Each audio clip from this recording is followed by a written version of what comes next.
I'm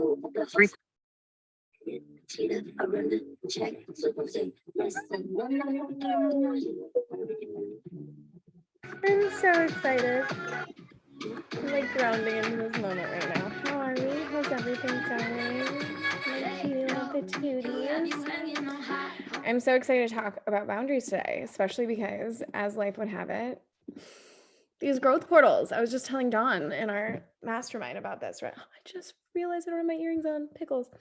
That when we step into things like universe, God, source will like throw us into these portals of like, hey, let's practice boundaries and let's do these kind of things because this is what we're teaching on. So let's become an expert on it. So I'm really excited to talk today because I know through the channels and things, especially coming into the holidays, I was riffing with my sister on like, oh, what masterclass do I want to do before the holidays? And she's the one that even suggested boundaries because we have families, we have people dealing with addicts, we have new relationships and how to communicate these things effectively. We have businesses to run in the holidays and taking breaks. And thank you, Laura's sister. Her name's Katrina. We have businesses to run and having balance around this. And we have, step families and integrating these kind of things. We have the fear of speaking up in general and how to really articulate that, especially say you're on a health journey and like you want to have a boundary around that when you're going into your family, or you choose to be single and like they have those judgment kind of face things going on. So there's a whole bunch, I feel, when it comes to the holiday season, and I feel like this is a perfect time. So if you've never been in any of my programs, I know a lot of the women, we have like 30-ish people signed up for this, which is fucking amazing. But I know sometimes time zones don't work out because everyone's around the world. So for those of you that are live, my lovely humans, the chat box is your best friend. Come in here, flirt with a stranger, say hi to them, make a new friend, ask your questions. You have me for an entire hour. So utilize that as such. Plus, I go through at the end of this, well, not the end of this, like after this, and look at the comments or the questions or things like that. And that helps me better prepare for tomorrow, because this is day one where we're going to be talking a lot about the foundations and why we are the way we are, and dismantling these walls and actually building boundaries in a healthy way and things of that nature. And then tomorrow is more so the application of that. How do we communicate this based on different, life events? And I'm going to give you some things that you can jot down and take with you, and really putting that into practice. So it's a two banger. I thought about putting it, actually, guys, let me know this, because I'm thinking about for the next thing is like, do we like 2-hour things where we can get it all in one, or do we like this whole 2-day event thing? Let me know so I can start to plan that. But if you are new to my world, hi, my name is Laura Patricia Martin. I am on a mission to change the world since I was like 4 years old. But specifically when it comes to relationships, I lost my mom to addiction. I'm coming up on 8 years now, actually, on the 10th of November. And she lost herself after a divorce that she didn't really have her foundation or her footing in. And from there, I saw how powerful personal sovereignty is, and understanding yourself and really getting set up on your own 2 feet so that you don't lose yourself to addiction. And I have this like childlike thing inside of me that's like, if we can really truly love ourselves, we can fight the loss of addictions and the impact that it has, whether it's from, eating disorders, whether it's from drugs and alcohol, whether it's from orthorexia and becoming obsessed with health and overexercising or anything like that, or domestic violence and abuse. Like, we do these things in the world when we don't actually have a good relationship with self. And so my biggest mission here at Healing to Happy is to have a look at this without bringing shame into it. I myself struggled with addictions, domestic violence, eating disorders, orthorexia, exercise addiction, financial issues, things of that nature, really getting in overworking and things of that. We're going to talk about boundaries around business, I'm sure, in this call. Not understanding that all of that, no matter how much I was doing, it came back to feeling safe in self. And so our programs, our mission, our everything we do is around that. And boundaries is a fucking cornerstone of this. It is a huge, huge thing, because I know for myself, in the beginning stages of life, like I grew up in a household where we had a dry addict in our house. My mom was a dry addict. So she wasn't using up until the divorce. I didn't know she was even an addict. No one talked about it. But boundaries were very erratic. Like I didn't have any, like I had them with my dad, like he respected the evolution of who I was becoming and looking at and things like this. But like my identity as such, like I was told I was going to be a bad kid because my mom had this fear. And so I had tracking devices on my phone. My curfew was like 8 p.m. Like she had every printout of any AIM chat that I ever had, like printed out so she could look at, like there was a zero privacy, zero boundaries. And I grew up thinking that was normal. Right. And so my relationships mirrored that, where I either didn't trust them or I didn't trust myself with them. And it was this very erratic, like rigid boundaries of keeping self safe, or loose boundaries, not having any, very people pleasing codependency. And so let me know if you can relate to that, or if you know your type of style of boundaries, feel free to share that. We'll be talking about the different styles today and the root in that. But really what came of the evolution, like unfortunately in my life, I did end up going down the same path as my mother and getting into domestic violence and drugs and things like that. And there was this moment at 24 where my knees on the ground, like didn't know what to do. And I just realized I couldn't live this way anymore. And that's what really got me into health and understanding self and getting a sense of purpose, right? Because the reason, and this is like the big, if you guys didn't know, we kind of just jump in. So hi, how are we? But the big thing for today is really moving from like boundary disaster into boundary master, because the lack of boundaries or having too rigid set of boundaries is actually a lack of a solid sense of identity. And so we're going to be dismantling that today, because that's the core of a lot of the work that I see when it comes to boundaries. Is I'm too afraid to use my voice, or I'm afraid of the other person's reaction. I'm afraid of, will they not choose me? I'm afraid of not being the nice girl, and so on and so forth. And so when we're looking at our own narratives, and that's going to be part of the homework today, is really looking at this. What are your boundary blocks? What's going on here? Why does this happen? So that we can start to build. I know in a lot of my programs, if this is your first one, welcome. This is a different way of doing it. But in a lot of my programs, I talk about how we don't have to go into the past so that we can build presence and safety in the future, or in the present, so we can build resiliency for the future. But when it comes to boundaries, I think it's really important to look at our origin story. And so anything you hear within my programs, it's not medical advice, right? The work that I do, the work that you're learning here, the work that I'm teaching is my own life experience, plus the courses and the mentors and the things like that. And it goes perfectly alongside whether you are working with me one-on-one, or you're with a therapist, or a doctor, or some type of mentor, coach, someone in that facility. Like, it's not to just supplement, right? Like programs and audiobooks and podcasts and things of that nature, they're fucking amazing. We learn so much in them. They're glorious.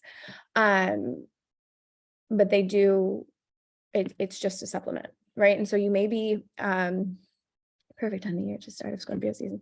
That's why, Caitlin, that is literally why I moved, because we were supposed to start tomorrow and it was eclipse season starting today. And I was like, well, we are on bus. I mean, we can move it over one day so that it fits Scorpio season, literally, because it's all about releasing. Like, that's what stepping into this portal is. It's all about cleansing and the rebirth, and there's mantling. So if you're feeling super funky today, I'm a personal believer of blaming everything on the moon. But that might be why, because it's a lot of what was happening, especially if you look at the last eclipse cycle that was happening end of April, so April 30th. Around that time, a lot of that stuff is resurfacing. And if we haven't healed those wounds or those patterns or those blockages, that's what's coming up right now. For me, the weirdest thing, y'all, that was literally the day of my breakup. Like, we officially closed April 29th. And I was like messaging one of my really good friends who's an astrologer. Like, like, I know what's me and I know what's not me. This is like a lot of intensity right now. She's like, what was happening, babe? Like, when was your breakup? Da, da, da, da. And she was talking, we were having chats about my current relationship and things coming up in that one, which, since you guys are here, you're going to hear about it. And she was, and it's the same thing. It's fucking boundaries. It's this fear of not being able to articulate your wants, your needs, your desires, because will they still choose me? Will this be an activation, or will this be an invitation? And it's like getting in our own way about that. So I got dismantled on that, or distracted on that. But you have probably in your lifetime heard some things or two about boundaries. And so my ask of you is being here. It's 111. My ask of you of being here is to be here. We do this thing where we like half-ass listen to shit and then we wonder why things aren't changing. And so my ask is that you utilize this hour to really gift it to yourself, to close down the tabs, to be here, to use the chat, to open your heart to hear things a little bit differently. And it lands differently too when you're just looking to receive. Like you have lifetime access to this. You can come back, you can take notes, you can do the thing. One of my biggest life lessons is, I was literally listening. It's like, I am so connected to you, Dawn. I get you. One of the biggest lessons of my life is I realize I always listen to things to reteach them. It's the teacher in me. And I'll be like half doing something, half taking notes, half whatever. And then having this huge irritation because nothing was actually shifting. And so my invitation for you is to, if you can't do that right now because you're at work or whatever, fine. But like come back and revisit it in a space that you can actually receive. The way of listening in that way has changed the way I've received people saying the same thing over and over again, you know. But if we're doing the same thing with the same approach, which is, you know, multitasking and doing the thing, we're doing the same thing, expecting a different result. And that's literally the definition of insanity. So my ask of you is to do that, to close down the tabs, to be here, to utilize this space and to be open-hearted.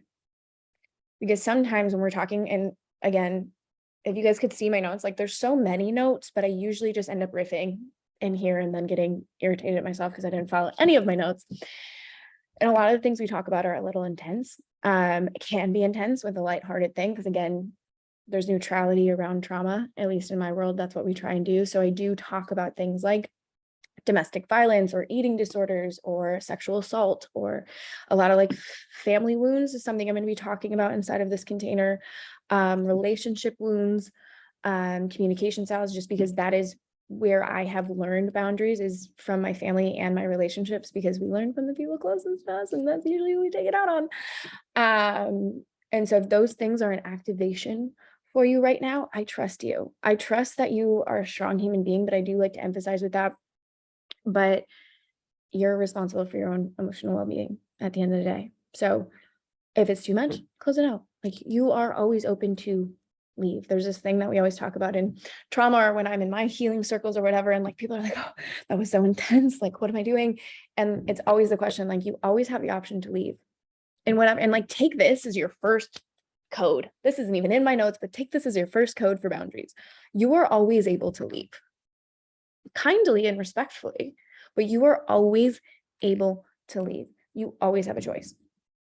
So take that with whatever capacity it is, because when I found this in my head, and I remember I found this and it was like a sister circle and we were having this conversation, I was wildly uncomfortable about one of the topics, and that's what was reflected back was like, well, then why didn't you leave?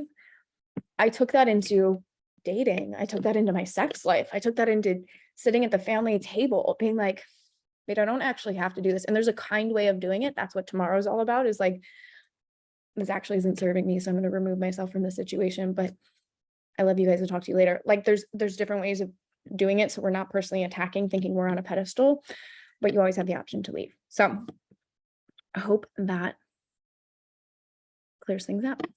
How are we, my loves? I'm curious to know, one, where you're tuning in from, two, what you're looking to get out of this masterclass. And for those watching the replay, email me, hit me up on the gram, and also feel free to share on the gram. One, we are just organically growing this business. This is how we get it out there. So I love to like go and recap. It's the fun thing, like when you're in person and you do a delivery on things, and like y'all know I love events and hosting them and all the kind of things. Like you get to sit there and like chat with people about it. But like after things like this on the internet, you like close it down and you're like, did that even happen? Like what just happened? And then to see things on the internet after, it's like, oh yeah, like that was real. Well, my only request is like, please make it a boomerang, because sometimes I'm talking fast and I'm very expressive and it's like, and like that's the photo being shared. And I'm like, she's like, how can something so cute be so heinous? Like, it's like, so that's my only request. New York City, feeling less shame around setting boundaries and less feeling bad taking on the emotions of others. Love it. Yes, we'll definitely talk about that. In Dallas, currently walking the dogs, and not on camera, but in totally present. The poppers. I miss Dallas. I will be back in Dallas and we'll have to get a coffee when I'm back. But yes, those things we're going to cover today, especially around the shame. That's a big one. And that's something that I was currently navigating. And I'll tell you guys a story about that with my family and my current new sexy lover man friend, which his name is Gabe, but for the internet people, I just call him sexy man because it's fun. We love a good mystery. And so, like I said, today's word, like I like to call them sermons. And then I'm like, Lori, you're not a pastor. Settle the fuck down. Is lack of boundaries or too rigid of boundaries is actually a lack of solid identity. And we often confuse defensive strategies for boundaries. Tell me if you can relate to that, where it's like, it's a reaction instead of a boundary that's based on a standard or a value system that you have. It's more so someone pissed you off or someone broke your heart or someone did you wrong in some type of way. And therefore now we have a defensive mechanism. And then we're wondering why in this day and age, we are the loneliest we've ever been when we are the most connected we've ever been.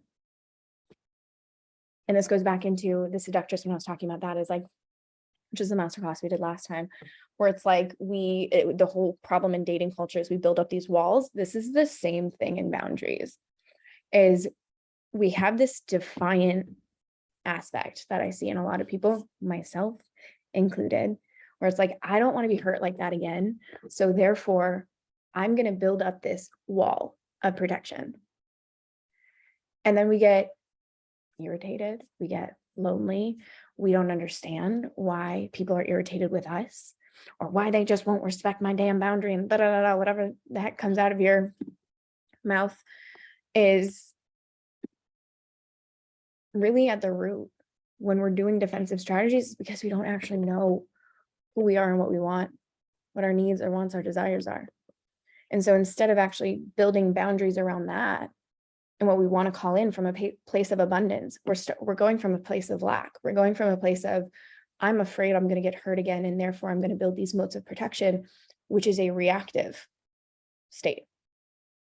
Not, I know me, and this is actually what I know, like, and desire. So this is how I'm going to communicate that. Do you get the difference between that? And so, yay, perfect.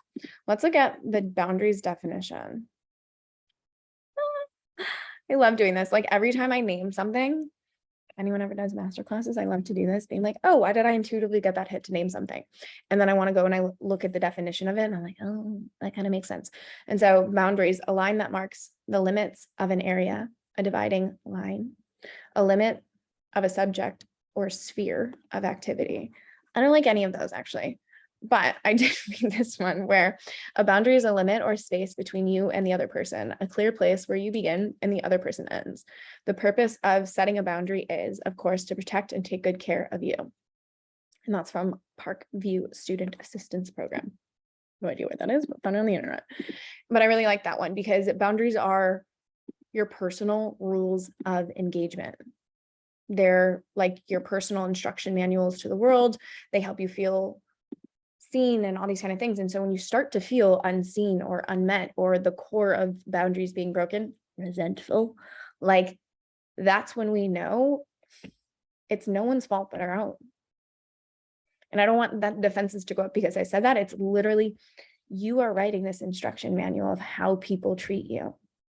And I used to say this all the time when I first started getting into relationship stuff, like last year before I even like made the transition from IBS to relationship.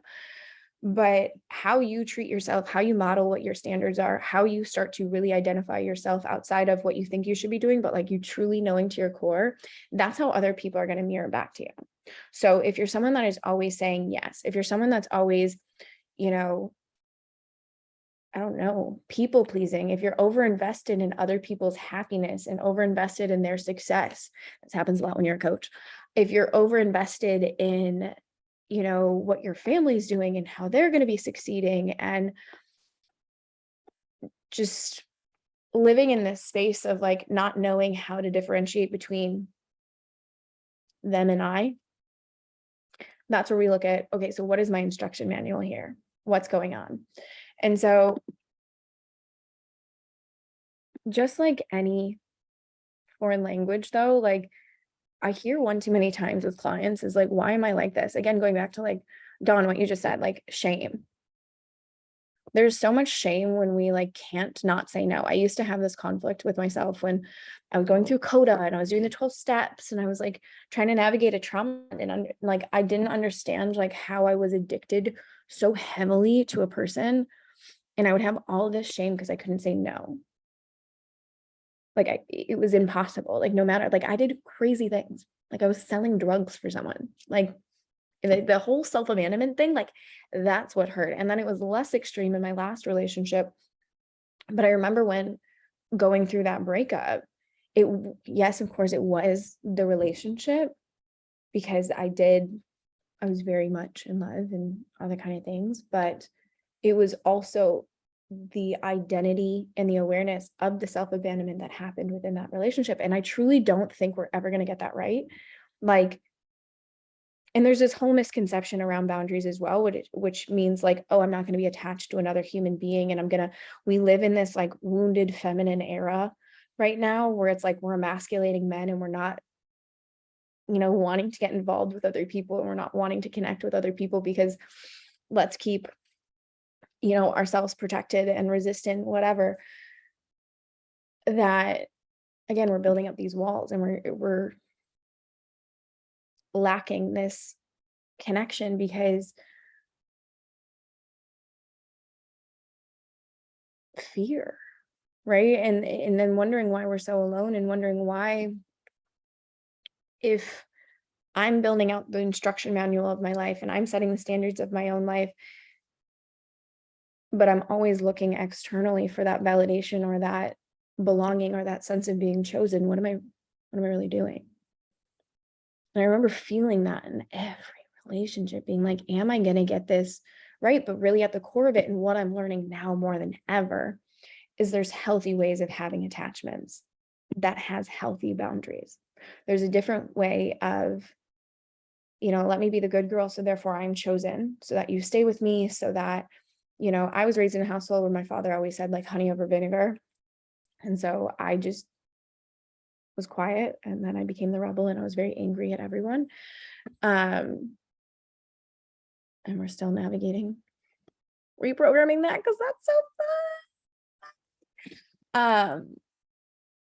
But really kind of sitting in that space and recognizing, okay, I take personal responsibility from this aspect of my life, and I want to create safety in a different way, instead of building modes of protection and self-abandoning and all the kind of things that we are literally trained. Like we are trained at, specifically as women, to self-abandon, to people please, to be seen but not heard, and so it is this like scary aspect of like, ooh, I want to tell you what I actually desire in this relationship and how I want to be met and how I want this to come up. Like, for example, before we even get in, we haven't even gone into the codes yet. Oh my goodness.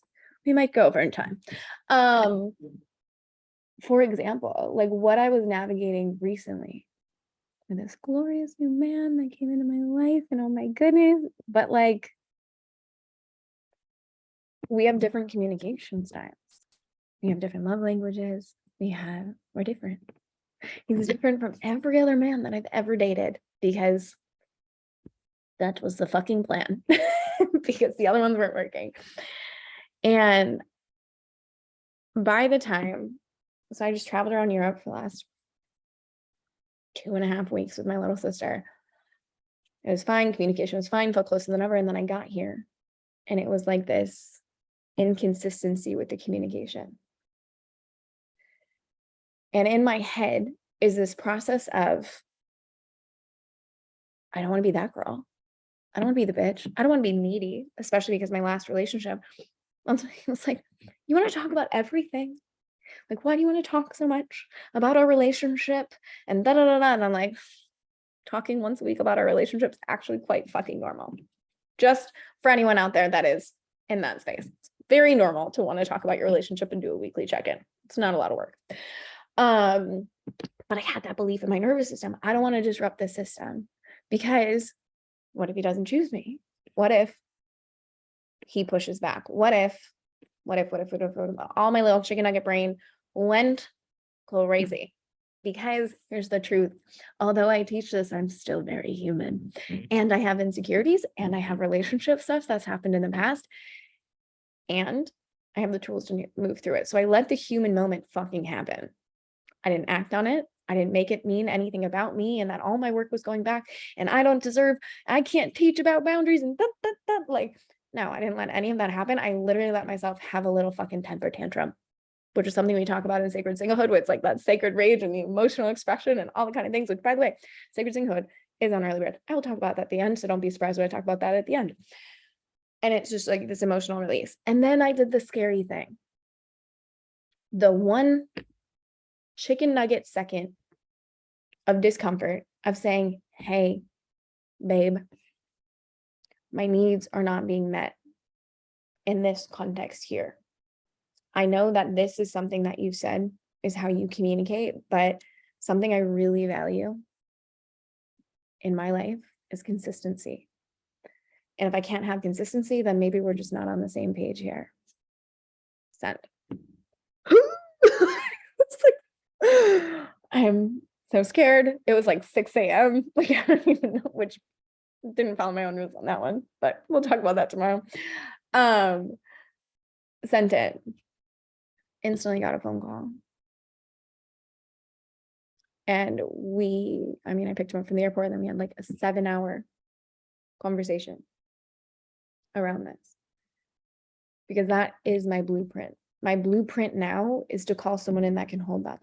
Doesn't feel like it's work. I'm sure if I had that conversation with him every single day, it would feel like work. But he's also open and willing because he wants to make this work. Right? And it's so sitting in that space and recognizing, ooh, I am lit up like a Christmas tree right now and I'm very much activated and I'm trying to be the cool girl right now. But the cool girl isn't really fucking working for me.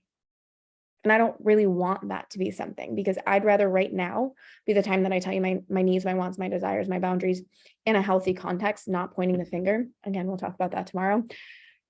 In a way of, hey, this is actually what I value most. Are you going to match that? And if not, that's fine. I'll be sad. I'll definitely be eating a pint of ice cream, but then I will move on because you know what you want. My biggest thing in this life is to stop having women shrink themselves in order to be chosen. And I see that with fucking boundaries all the time. We do it with our families. I don't want to disrupt it. I don't want my family to disown me. I don't want them to ridicule me or judge me for this new shift that I'm making in my life. So I'm not even going to share about it. I'm not going to talk about what lights me up. I'm just going to say, yay, have you seen the Packers play the Bears? Like, no. You know, we spend so much of our lives trying to fit a mold so that we can belong, and therefore we don't have this rejection thing happening. But my truest belief in my core, the things that I want for you ladies, is to show up in your full vibrancy and watch the world rise to meet you. It is a moment in time that's uncomfortable for a long-term relationship. And this happens in friendships, this happens in romantic partnerships, this happens with families, this happens with coworkers, this happens with technology. These are the 5 places we struggle with boundaries. Right? I've had these conversations with my best friend. Ooh, she's been my best friend for 12 years. And not the kind of best friend that it's just like, that's your person because it's been a long time. Like, she is literally my human on this planet. This is not our first lifetime together. We talk about it often. Like, we are each other's person. And the conversations we've had to have around boundaries, because if you've ever had the delight of meeting us, we are so fucking different. So fucking different. And for me to not want to project my spiritual woo-woo belief system things onto her and to have her Virgo organization ass project things onto me, there needs to be boundaries and communication. There needs to be a comfort in who you are to say, yes, I can see where you're coming from. And this is who I comfortably am. This is what I value. Is there a way that we can work around that? because relationships, they're teamwork, even in the beginning. Maybe not first date stuff, but to be fair, like that just came out of my mouth and I was like, but that's not even, I don't believe that. I do believe that's something that you can talk about on the first date, your boundaries, what you value. And like, there's certain ways, and I'll dissect more of this tomorrow, but like the ways of communicating, the ways of knowing who you are models to them how to treat you, right? Like there is such a different vibration of the people that come into my life now post even a year ago. There's respect, there's honesty, there's integrity. The relationship I have with my sister, I had someone message me when we were on the trip going, actually I have a post that I'm going to share about this, going, how, like, you're so lucky that you and your sister are so close, instead of like the toxic relationships that follow. And I'm like, And I read this out loud to my sister, because our relationship has taken so much work.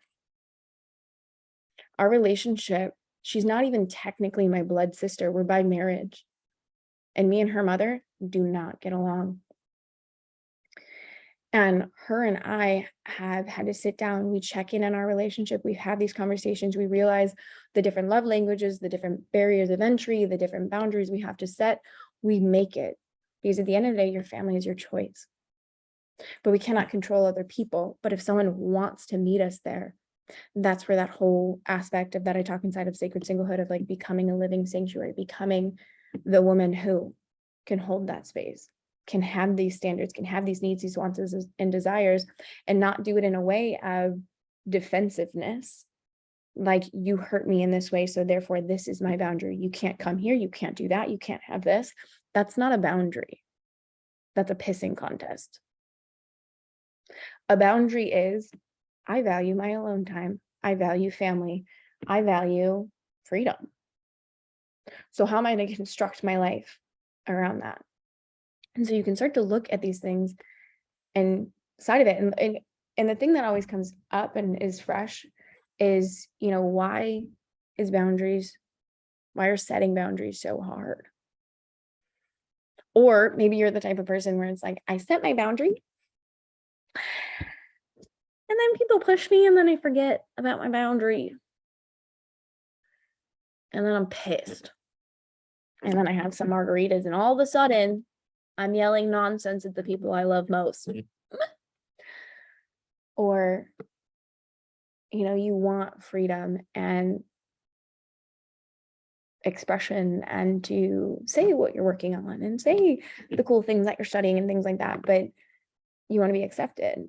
So you have that fear of rejection, or, you have codependency tendencies, or you're conflict avoidant, or you struggle with communication, or you're actually in denial that your boundaries even matter. That was a big one for me. Like, oh, I don't matter, so let's put them on a pedestal because they're more important. And so there's so many things that get in the way that create boundaries, and boundaries, at the end of the day, it's a foreign language. It is not something we were taught, right? Nowadays, sure, maybe with kids and whatever, they got all their mindfulness programs, and it's wonderful, and can't wait for my kids to be amazing. But I didn't have that growing up, right? Like, boundaries was a language I've had to study daily, literally daily. I still do. Because I know my tendency is codependency. I know my tendency is self-abandonment. I know my tendency is wildly overthinking. And to practice getting comfortable using my voice, it takes daily work, just like when I was trying to learn Thai. It wasn't something I can go to class.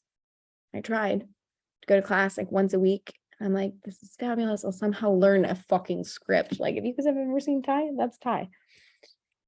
There's 5 ways to say one word. No, there's no way I could learn that by going to class once a week. It was a daily practice.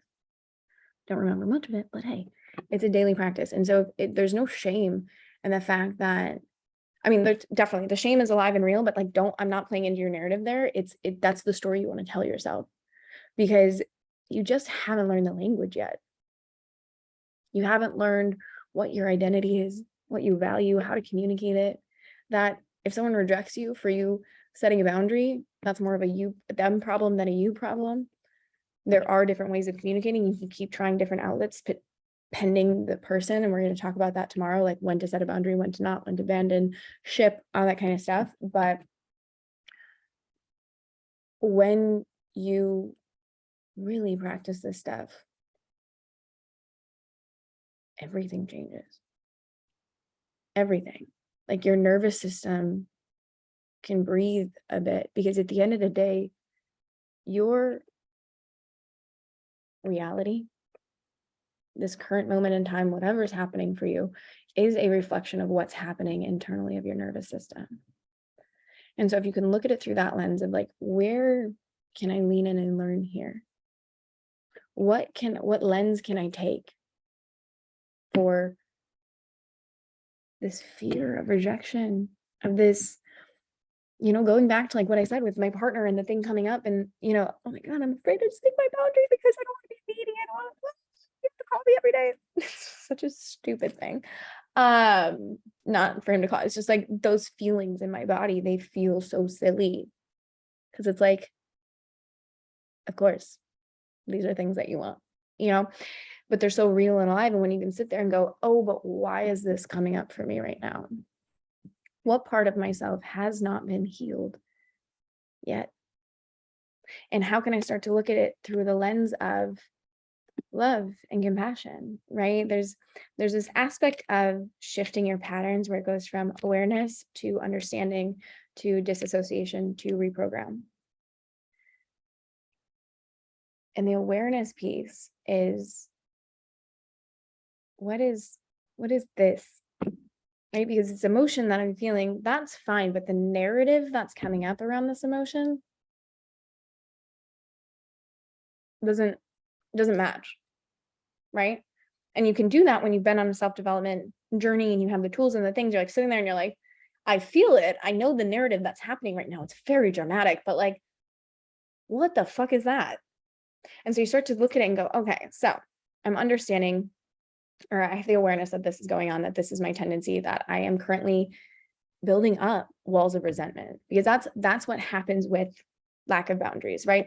We have symptoms that come up of resentment, which is the number one, and the number one killer of relationships, whether it's romantic, whether it's business, whether it's familial, whether it's friendships, whatever, is resentment. It's the number one fucking thing, because we don't have the communication skills. We have the fear. We have all the kind of narratives that bounce around in our head, that we just store it inside of ourselves until we pop or disassociate. Like the two things, when that's why we get anger or we get shut down. Those are other symptoms where it's like, what's even the point?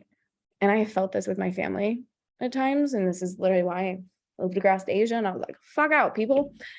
It was so I wanted to disassociate from that so bad. And I thought that was the right thing. Again, everyone's family story is different. I know for me, I only got one left. So I need to heal things with him and not disassociate. But then there's that other part where it was like, I don't know how to communicate. So anger was the only other way. And anger, if I looked at it at the core, it was the fear that I would lose my family. It was the fear that I wouldn't be accepted. It was the fear of my sadness. Anger is always just a byproduct of something else. And so we can start to dissect what that is when we start to feel angry. Like you guys know, I love my sacred rage. I'm all here for it, but there's always something under it. That's why we do it in such a way in Sacred Singlehood, where it's like it's this like emotion thing without the narrative coming in. But it shows up in shutdown. It shows up in anxiety. It shows up in anger. It shows up in second guessing yourself. It shows up in, overextending yourself. It shows up in overthinking about yourself. Like all of these things start to come up, and you have this awareness, like, what is this? Because this is not me. Right. And then you move into this understanding of like, where did this come from? Right. So if I'm looking at lack of boundaries, and I'm trying to think of an example, I should have wrote down an example right off the top of my head. Of getting angry because current example, getting angry because someone didn't call, even though nothing in your body is saying this person's a twat. And I need to stop saying words like that. But also I just kind of say them. This person's a twat and I don't trust them and and like you're seeing this play out, but you have enough wherewithal to be like, this actually isn't them. Like they haven't done anything to make me not trust them. They've actually overexerted themselves because I do trust them, but they're not calling me to the extent of what they want. And the last time I felt this emotion was when this person did that. And so we're projecting our belief systems onto them. And then we build defenses instead of boundaries because of past experiences, because everything that we are is 95% of a cellular memory of what we've already experienced in our life. This is why I love group programs. This is why I love masterminds. This is why I love this stuff, because we can't really manifest or imagine different types of ways of livings, of relationship styles, of things of that nature, if we've never experienced it. This is why being the dumbest one at the table is the most important part of any self-development journey. Because when you're in these spaces, you learn how other people are thinking and what experiences they have and how their relationships are like and how their businesses are run, because everything you know is based off of a memory of what you've experienced or walked yourself through before. Like only 5% of us is a conscious thinking thought. Everything else is our habits, our beliefs, our narratives, our things like that. So when we're sitting in these spaces and we're wanting to change so badly, and yet we're finding ourselves drawn back into old habits and belief systems and defenses,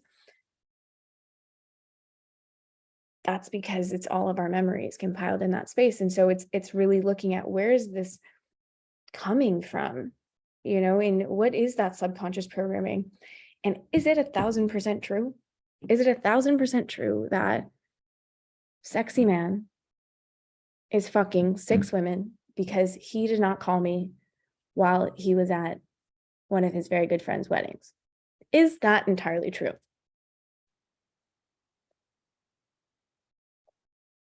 Not even remotely. Like, no. But because it's a lived experience that I had before, that's what my brain's going to do. And so old systems would be to shut down. Literally, this is what was happening. To shut down, to book flights, to leave, to not stay in Florida, to go back to Texas, to be done, be like, good riddance, goodbye, I hate this feeling, I'm out. And maybe you've experienced that. Maybe I'm just extreme. I don't know. I'm just being honest with y'all. But the power is sitting still for a second and seeing the stimulus and the reaction and the sacredness that's in that pause. Right. And so when we have the awareness, we have the understanding, we have the disassociation, because this isn't 100% true, because none of it's true unless it's true and we have a conversation about it. Otherwise, we're just projecting and protecting and building these narratives, especially for women that have been cheated on, or family members that are abusive or narcissistic or addicts. Like, our brains just do these things. And instead of making it wrong or right, can it just be, and can you just witness it? And instead of reacting from the stimulus, can you take that sacred pause and go, so what would actually be the better feeling thought in this moment? Because I know all the fears of rejection and abandonment and being too needy and being too bitchy and having too high of standards and feeling like relationships are work all the time and wanting to be the cool girl and all the things, those are real and alive. And what is the highest version of self? What would she actually be doing in this current situation? Leaning in and having a conversation, most likely. Not in a way that is accusatory, not in a way that is blamey or putting someone else down, or because that's often the miscommunication. And I mean, we'll dive more into it tomorrow, but usually boundaries are not followed because we're saying them as a complaint as opposed to a suggestion. It's like, you didn't call. You didn't take out the trash. You fucking idiot. You are this type of person and you do this and you. And there's a way of doing it where it's like, hey, I know this is how you are because we've had this talk before, but like for me, my value system is consistency and communication. Is it okay if we like, can you call me at least once a day? Like just check in, do whatever. I don't really care. I don't need to text you all day. I don't really fucking want you to do that anyways, but at least once a day, there's some point of contact. Cool. And also the thing about boundaries is you're going to have to keep revisiting them. It's not a one-off thing. And so it comes from that blueprint where it's like, if you can give the compassion that you pray for and understanding like you have toxic traits too. You can be bitchy. Your standards can be high. Your weird antics that you need, like for me, my morning routine, like don't fuck with my morning routine. I will murder you. Like we all have things, you know, I'm a little bit klutzy. I have a good amount of anxiety that we know and love. Like we have faults. And instead of pretending like we don't and the world has to be our bubble of protection, can we meet others with the same light and compassion and witness them through a lens of the present moment instead of the projections of the past? Because that's where freedom is. And so when we're looking at our boundaries and it's like, why is this so hard for me? Why am I so afraid of what they're going to say or how they're going to respond to me? And what if they just ghost me and say I'm too much? What if that's the response? And it's like, yeah, that would really suck for sure. But are you really willing to self-abandon in the process of pleasing another? And that's the thing is like when we're setting boundaries and we're learning this identification process, it really doesn't have much to do with the outside. You know, there is, I mean, okay, let me go back to this. There are two boundaries. There's emotional and there's physical. Physical, don't fucking touch me. That's one, you know. Emotional, I need consistency. I need, you know, you to make plans to see me. I need you to be a dad. I need you to watch your tone when you're around me or in the house, around my family. Emotions. Physical, don't touch me. Ugh, humans. And then there's also the way that boundaries are expressed through behaviors and through communication. And sometimes behaviors is the one that we go through, but it's more of a reactive state. Like I'm going to withhold this. I'm going to withhold sex because you don't take out the trash. Or you can communicate, hey, can you take out the trash? Like very directly. You just take out the trash. But if you're coming at it in a motherly energy, again, we're going to dive deeper into this tomorrow.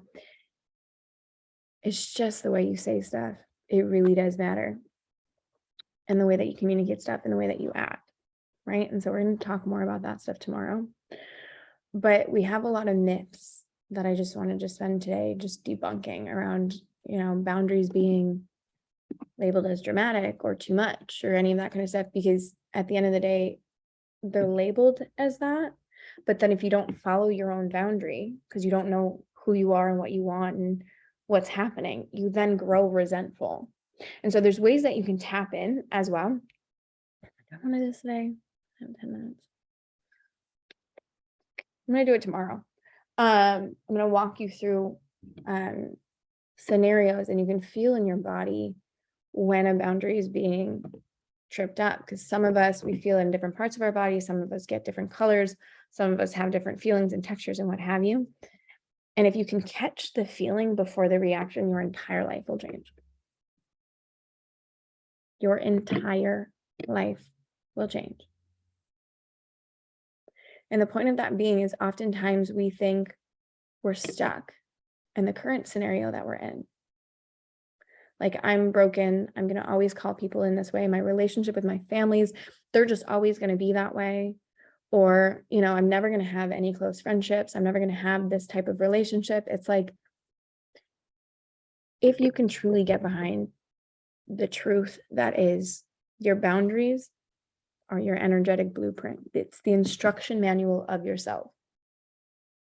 And when you start to write that instruction manual and take fucking radical ownership over that instruction manual, there's no one else that has the power except you. And a lot of us shy away from that power. Let me put my power in someone else's hands, because if they would just do this, I would feel safe.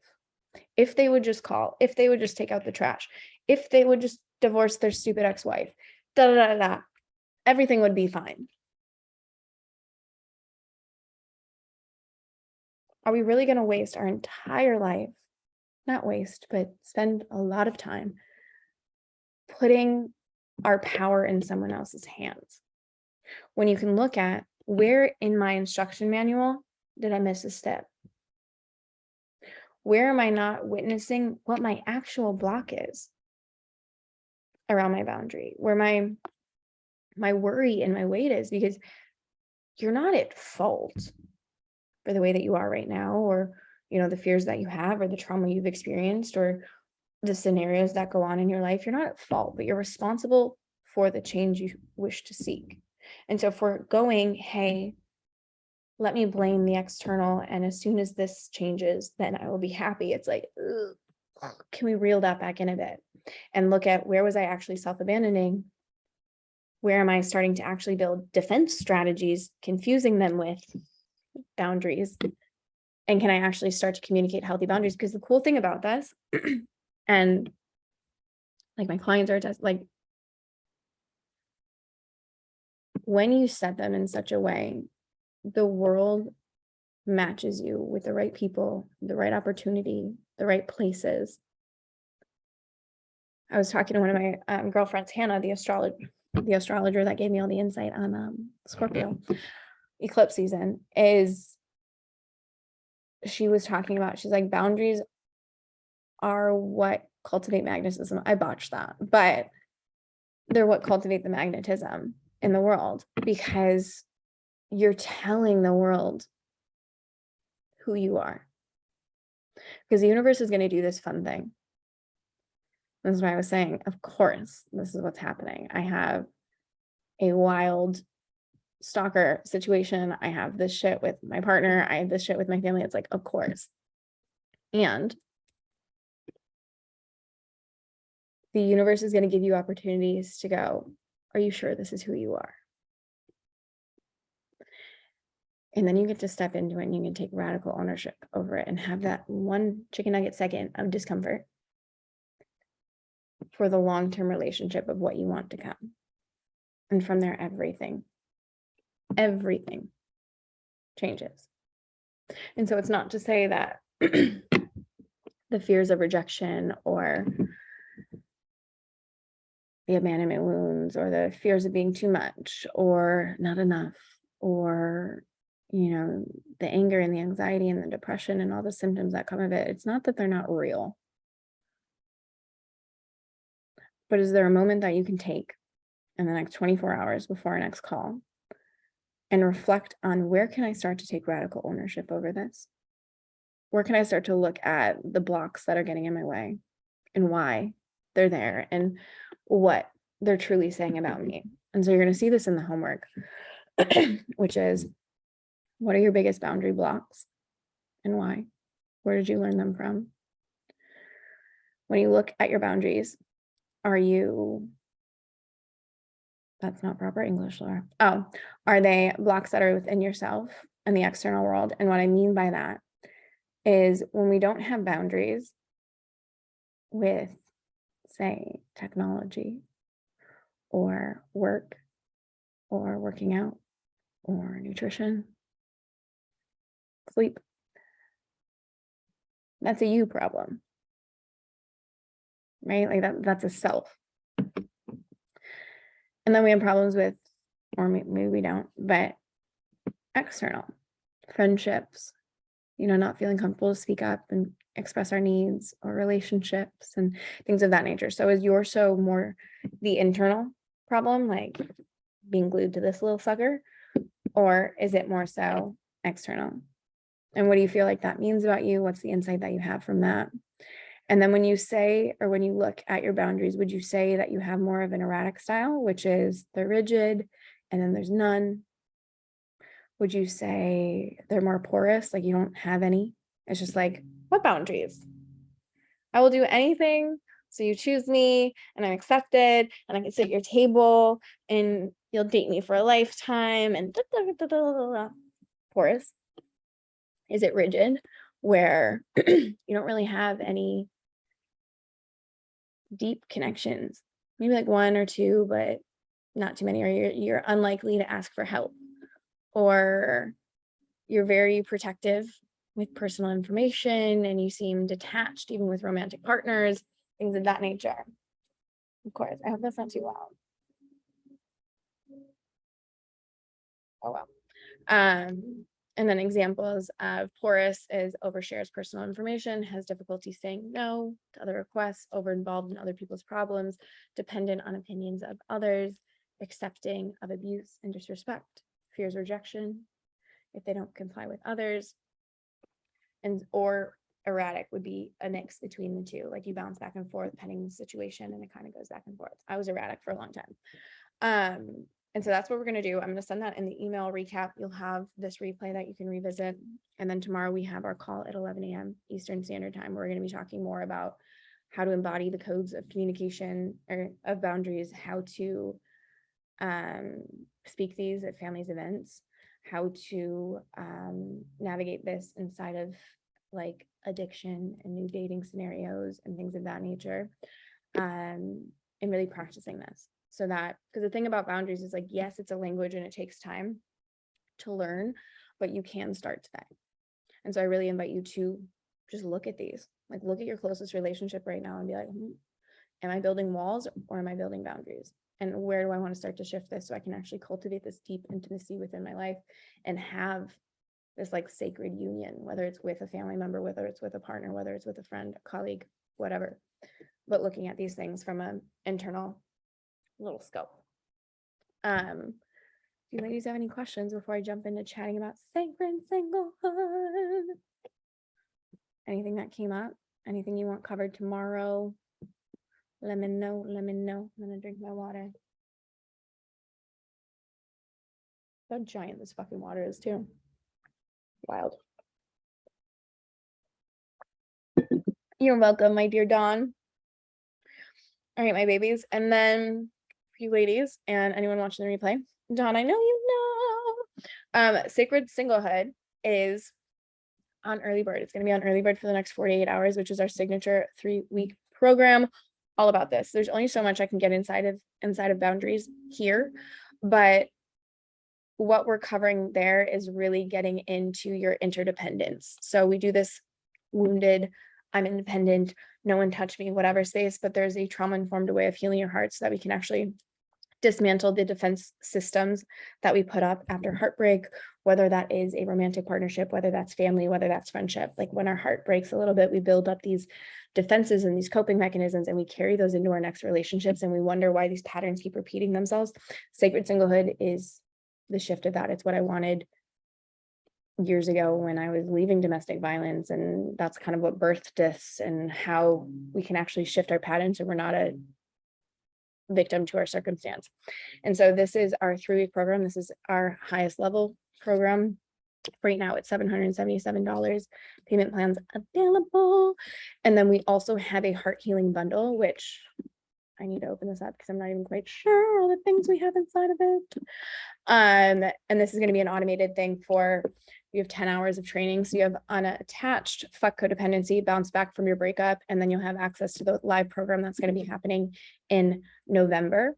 So all of that is available for you for $555, or if you want to get Sacred Singlehood and Heart Healing Bundle, those would be $1,111. There's payment plans for all this stuff. This is going to be the last thing we're like selling live for the rest of 2022 because I take off for the holidays like everyone.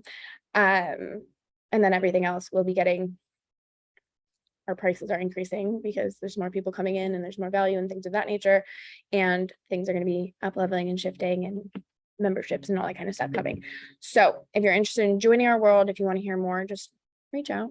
We have Instagram. You guys know I don't do sales, pushy, any of that bullshit. I just will answer your questions straightforward and you can see if it's a good fit for you because you are a brilliant cookie and I trust your decision-making skills and I trust your timing and all the kind of things. So I love you. Let me know if you're interested. I will send that as well in the email. And I will see you tomorrow at 11 to talk about communication and all the glorious things. So also invite anyone if you know they would benefit from this. I know sometimes I'm like, how do I have this conversation with someone I love? it's like, here, it's just a cool thing. So invite them. That helps get the word out. But I love you. I'll see you. Enjoy your day.